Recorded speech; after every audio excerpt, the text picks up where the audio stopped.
Hello and welcome to On The Bench, the only sports discussion show for the Lincolnshire and Humber region right here on Estuary TV. I'm Paul Woodford. And I'm Rachel Chadwick. As usual on the show, we'll be taking a look at the big sports stories that have been hitting the headlines around the country, as well as shining a light on the local sports clubs and events that have been taking place right here on our doorstep. As always, we're joined in the studio by sporting stars from the local area. This week, we have Lesley, Parry and Tina McKay, who are both taking part in the upcoming event. Get this, the Polar Circle Marathon. Might sound self-explanatory, there's quite a lot to it.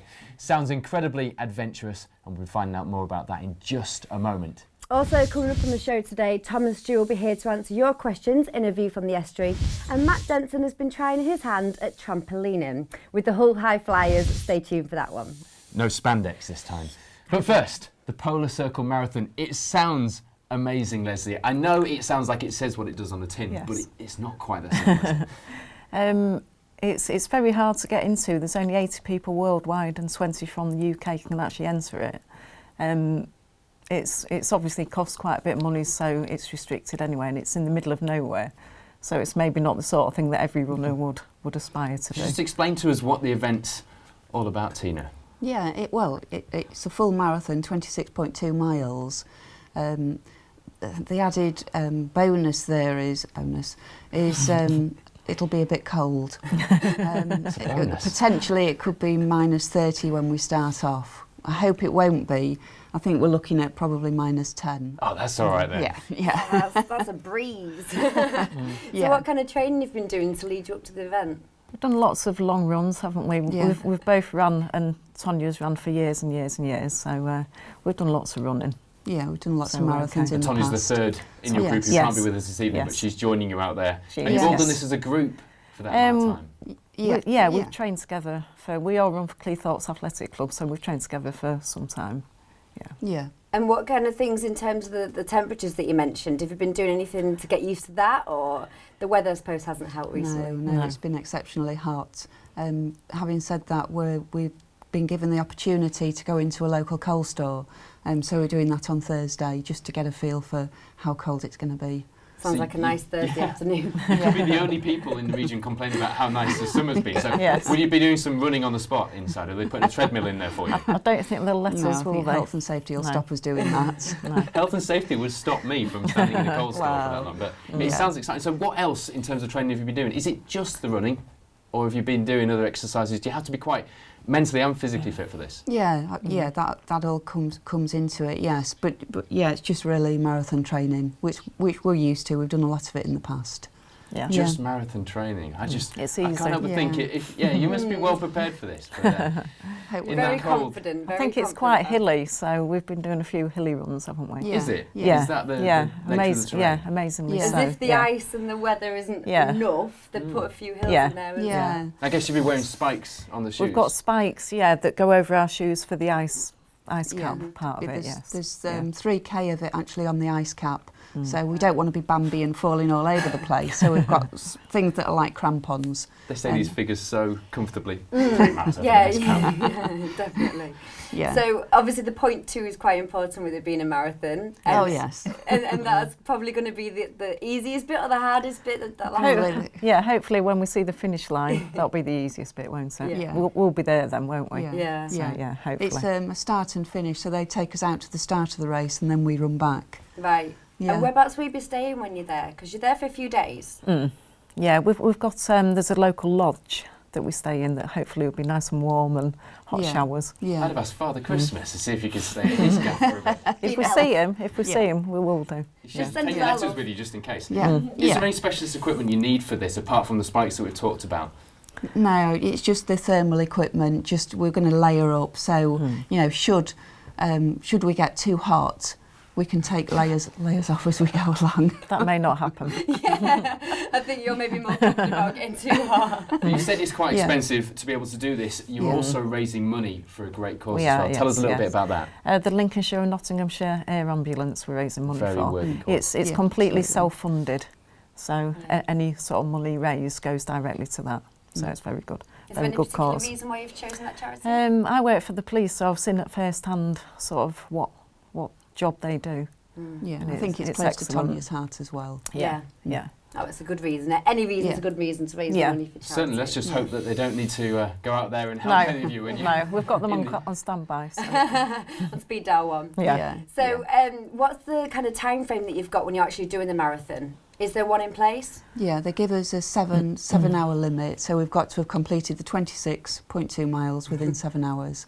I think we're fairly confident at doing that. Yeah. Oh, we'll be right behind you when we sat on our comfy sofas. We talk about the upper limit though. The winning time last year, was it 3 hours 28 or something? Apparently so, Hoping to beat that or get anywhere close? And we'll be close to that. Not hoping to beat it. Maybe 5. Yin and yang here, difference of opinions. Oh, well, we wish you all the luck in the world doing it. I'm sure it will Good luck be with the brilliant. fundraising as well. Thank you. That does sound really incredible. I wonder if Matt Denson will be up for it. You probably have to wear more than his spandex though. Moving on. Tom and Stu have once again been rounding up the questions that you have been tweeting. Here they are with a view from the estuary. Hello and welcome to this week's View from the Estuary. Is faking injury as bad as diving? I think it is. If not as bad, it's worse. People get sent off because somebody has feigned an injury. You look at Neymar in the Champions League on Tuesday. If he didn't do that and gone down like a bin shot, would he have been sent off? I don't think so. You have to say it is waste because not only are you sort of attempting to get the opposition booked or whatever, you're wasting your own medical staff's time and the paramedics on the ground if it's a serious injury. So I think overall, it's worse than diving in some respects, Are the FA right in taking no action towards Torres? I think the FA are completely wrong on this one. There's video evidence, it was live on television, everyone in the ground saw it. How can they not act on this? Yeah, I think you've just said it yourself. Everybody in the ground saw it. Not just everybody in the ground, everybody who was watching the game live on TV, they saw it as well. If you raise your hands in any other league, you get a 3-match ban and a fine as well. So why couldn't Fernando Torres have that? Is it because of his name? We don't know, but it's wrong. How do you think the new weight limits for Formula 1 will affect the drivers? It is going to have an effect. If you're a taller driver, you might have to leave Formula 1. McLaren were looking at replacing Sergio Perez with Nico Hülkenberg from Sauber, but they're not going to do that now because he's too tall. Yeah, the smaller gentlemen should be fine, whereas the taller drivers are going to be affected. Of course, the 1.6 new turbo engines are heavier, so the cars are going to be slower next season. So, it's going to be more about aerodynamics, and that, you've got to put more thought into the race itself as well. Is Joe Hart the right man between the post for England? Any other season, I'd have to say, you can experiment with different goalkeepers, but with the World Cup being around the corner, it's too late to experiment. I think your back five, if you like, work together on the pitch. They know each other. So Joe Hart, for me, has got the experience. So I know he's made a couple of mistakes. Every goalkeeper does. But stick with him with the World Cup being, only so many months away. You're saying that, you look at Joe Hart this season, he's made a few blunders already in goal for Man City and for England. Fraser Forster didn't put a foot wrong in the last 2 Champions League games I've seen him in, pulled off some fantastic saves against Barcelona. It might be time for him to get the international experience, ready for the World Cup.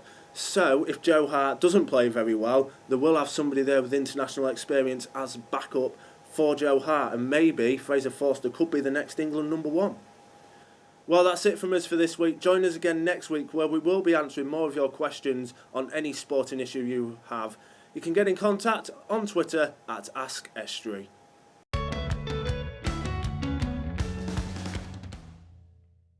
Well done once again if you did tweet your question into On The Bench TV. Don't forget, you can send us your questions. We're always happy to have a look and get Tom and Stu to answer your questions. Always.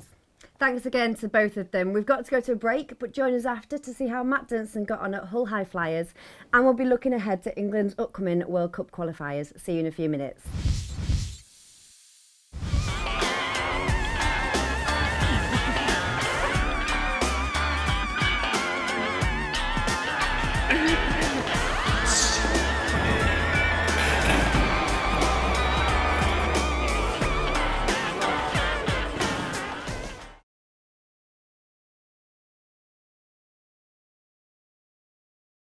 Welcome back to the show. Now, as Friday approaches, the nerves must surely be rising in the England camp, with England needing 2 wins to secure their place at the 2014 World Cup in Brazil.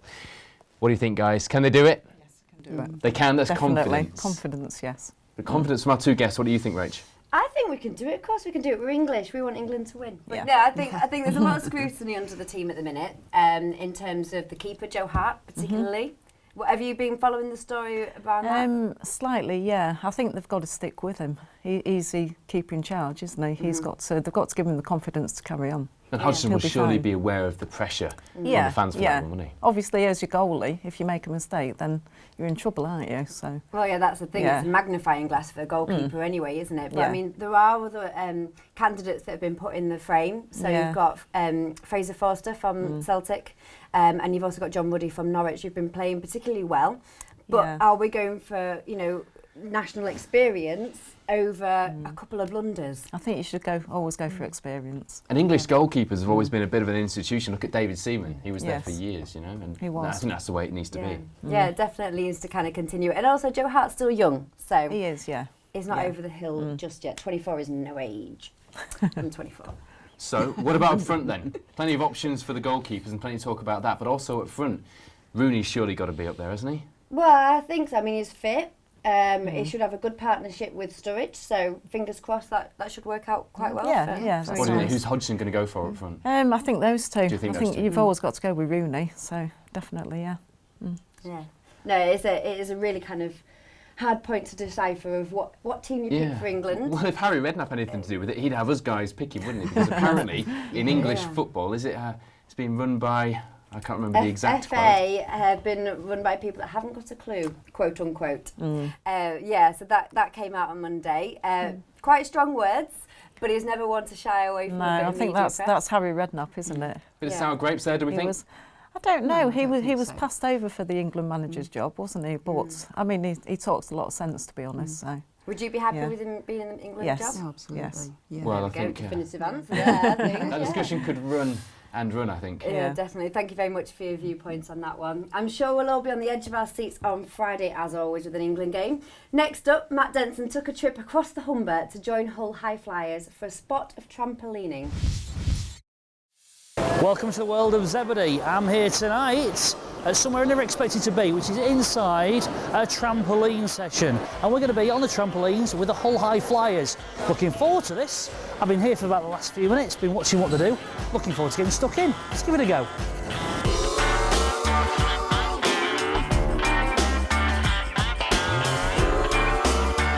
A qualified instructor for 38 years, Julie Williams started Hull High Flyers in 1981 and has seen several of her students go onto trampoline on national and world stages. Okay, Matt, so I'm going to introduce you to Mike. Mike, hello, how are you? You alright? Not bad, thank you. Mike takes our adults group. Okay. And so he'll put you through your paces today. Mike, what are you going to do for us today? Start off some light bouncing, some basic moves, possibly develop and link them, and if you're lucky, you might take over some somersaults. Some somersaults. Let's sit with the basic moves to start off with and see where we go from there. Okay. You looking forward to this? Yes, I am. I am, I'm ready for it. Will it do? Does that do? Yes, that's just fine, thanks. Let's go for it. Let's have some fun. Oh, on.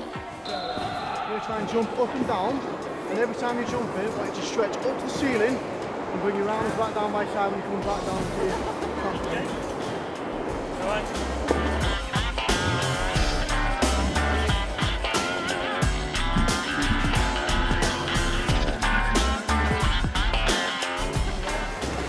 Pike jump. Straight legs out in front of you, and you're going to reach for your toes, okay? So same thing, you stretch up first and reach your toes. Oh, skins.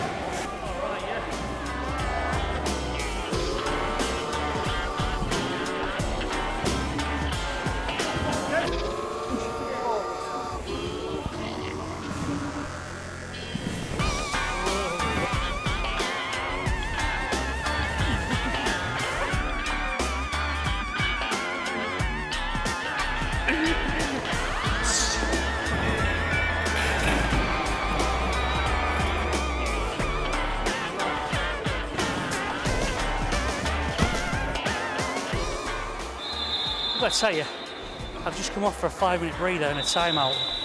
This is harder than it looks. Proper sweat going on here, this isn't fake.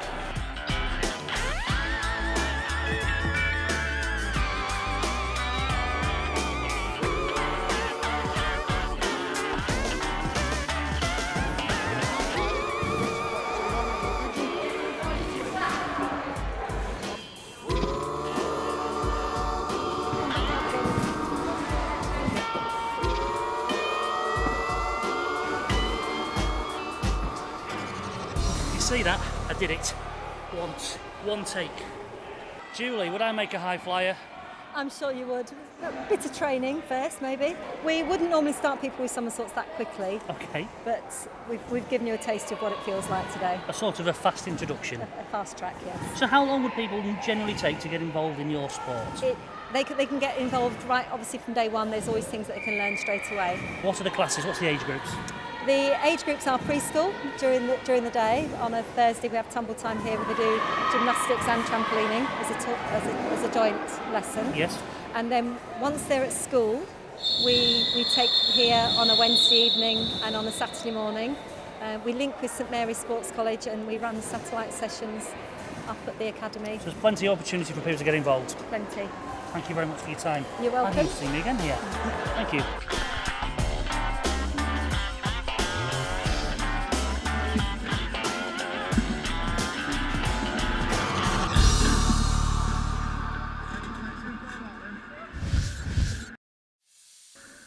The return of sweaty Denson right there. I think it's fair to say he thought he'd bitten off more than he could chew for a moment there. Yeah. Excellent effort once again, Matt. And what a great club to be part of. Be sure to get down and join in if you liked what you saw there. Now, as you know, we like to keep an eye on the progress of our local clubs here at On The Bench. And in an exciting run of events, Grimsby Town appear to have turned their season around and are sitting pretty at second place in the football conference. Lesley, have you been following this season? I have, yeah. They're doing really well at the minute, so it's a bit of a turnaround in fortunes, I think. Long way to continue. Yeah, despite all the negative publicity around things outside the pitch. Without saying too much, I think it helps having one manager rather than two. I think it's been quite good to actually be talking about the football of Grimsby Town rather than background. Yes. And what football to be talking about. What about Hull City as well? 8th in the Premier League. My brother's a Hull City and a Manchester United fan. That's and I think he's worried that Hull might actually go above. That is possible. That is possible, isn't it? They're doing very well. Yeah, They've surprisingly had well. some tough opponents. They've got Everton and Tottenham coming up in the same week. So, you know, they have got some tough opponents, but that's been in the Premier League. That's right, yeah. If some they big can stars, just, I think, though, in Hull stay in the City middle, this they'll be fine, yeah. I think we made some good signings this season. Yeah. And even more locally, we've got Cleethorpes Town, who are now part of the FA I think they Vars won, Cup. didn't they? Yeah, so they're doing fantastically well, and they've just recently won on Saturday as well. So, So it's good to be in sport, isn't it? Yeah, in the it is Estuary, Humber region. Yeah, it's all going well. Yeah. Do we think Grimsby can close the gap then? I just hope they go up this year. They've got to do it sooner or later, haven't they? So you are, of course, a big Grimsby fan, aren't you? I'm a Grimsby fan. I go when I can. Shifts allowing. They got to 4th last year, didn't they? So they did, yeah. But you know, we need to get out of this league, don't we? Back into the proper football league. Yeah. So yeah. And Tina, do you follow it at all? Not particularly. not so we'll leave nowadays. this one to Lesley. Please. It's all about Lesley and Grimsby Town. We're talking about local sports and one that you do follow and will be following all over the world. This Arctic Circle marathon you're both taking part in. Just remind the viewers just how they can get involved. You're going to be on Facebook, I believe. Yeah, we've got a Facebook page set up, and the charity that we're raising money for, the Lincolnshire and Nottinghamshire Air Ambulance, people can donate to that through the Just Giving. So go into Just Giving and search for our names. And I think people should definitely do that. From all of us here at On The Bench, I wish you the best of luck and enjoy it as well. What an experience. Yeah, well, it'll be fantastic. That is all we've got time for this week. Thank you to our guests, Lesley, Parry and Tina McKay, and to the Hull High Flyers Trampolining Club as well, and of course to Matt Denson. A special thank you to you for watching and for your questions for View from the Estuary. See you again next week at On The Bench.